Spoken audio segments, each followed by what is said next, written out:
XCOM is it's a really beloved franchise, and it's one that, personally means a lot to me. It's a game that I treasured years and years ago, and so it's super exciting to be able to come back and sort of reinvigorate the franchise with a new entry that really adheres to the tenets of what made the original games so special. Our telling of XCOM is an origin story. It's about experiencing the origins of this organization from a really zoomed in and boots on the ground perspective. We really wanted to make you feel like what it was like to be one of the squaddies in the original game, and not the all-knowing top-down commander. Past games were all about a global UFO defense agency, a kind of task force made of the best from across the whole world who were supposed to repel an alien invasion.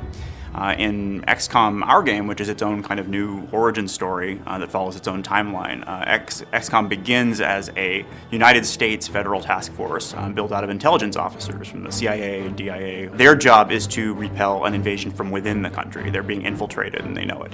We've taken a lot of the mythos that had been previously established and sort of reimagined it or re-engineered it, like sort of the very small, humble roots of the organization before it became this globe-spanning, globally funded anti-alien defense force. We wanted the aliens in XCOM to be unique and be compelling and surprising. Portray them not as your archetypical nasty, snarling monster alien, but by sort of looking to a very technology-based aesthetic. One of their primary goals in being here is actually to terraform our world, to transform it into something that's for them. At first, you see small little signs, like small little bits of cancer sort of starting to grow and form and grow in our world. And it seems very kind of jagged and sort of very disruptive, but that's because it's youthful, and our world are very much like oil and water, or kind of like matter and antimatter. They kind of fight each other. But eventually what you see throughout the game is eventually their world kind of wins and starts to grow and become more this cubic, perfect kind of pristine version of their own home world. A lot of the places that you're going to go are kind of half and half. They're what was a pristine and vibrant American community, which has now been, or is in the process of being actively terraformed by alien technology. The XCOM of our game is a kind of unconventional organization by the standards of the time. It has an idiosyncratic thinker that put it together, and is specifically looking for people who are compensating for some kind of disadvantage. So you'll find a lot of the core cast are not necessarily what people think of as an invincible G-man. They have a different background, or they come from a politically more sensitive sort of demographic. And over the course of the game, you get to know why that was, why the character who put it together thinks that that's necessary. The base is really the hub of XCOM as an organization. It changes and evolves over the course of the game. It's someplace that you return to after every single mission, and it serves as both a sort of story and social space for you to have conversations with other characters, learn more about the world of XCOM, see how other people are reacting to the war as it progresses, and really immerse yourself in the world of 1962. But it's also your main hub for gameplay. You will obviously manage and recruit agents. Agents are your extensions of your willpower out in the battlefield, your buddies that you use to combat the alien threat. You'll be upgrading their powers, leveling them up. It's very sort of RPG-esque. The research area, for example, is where the scientific staff live. You're able to engage in the research economy through spending Illyrium on various designs.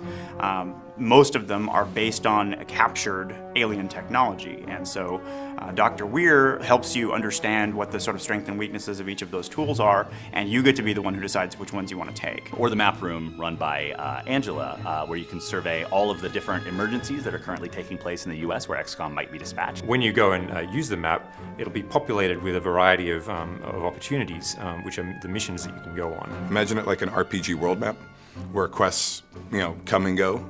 There's primary quests and secondary quests. There are backbone missions that drive the plot forward, and there are dozens of other kind of strategic opportunities that pop up. And if you take one, you may lose the other. The country itself will start to change over. You'll see where the outsiders have encroached across the map of America, where you've lost territory, where it's been fighting back. So it has a very sort of dynamic feel of the ebb and flow of the front lines. The primary impact of choosing one mission over another is economical, meaning it affects the core player growth curve. You can decide to invest in this piece of research and not that, or this agent power and this agent upgrade, and let another one atrophy. As a result, individual players can kind of customize the sort of array of options they've got in the field based on those choices, the choices inside the base. There's also like little mini quests in the base. There's sort of like side quests that go on. So you'll interact with the different characters, learn more about their stories. The central characters of the game, you can go and talk to them, and you'll have dialogue options, and you'll be able to basically mine out as much of the story as you want by engaging in these conversations. XCOM is a story about some real people, some people with flaws and conflicts, and they're thrown into this situation against essentially overwhelming enemy that it's difficult to tell if they can even be defeated. And only by assembling the brightest minds, the smartest people that the world has to offer, are you even going to have a hope of defeating this enemy.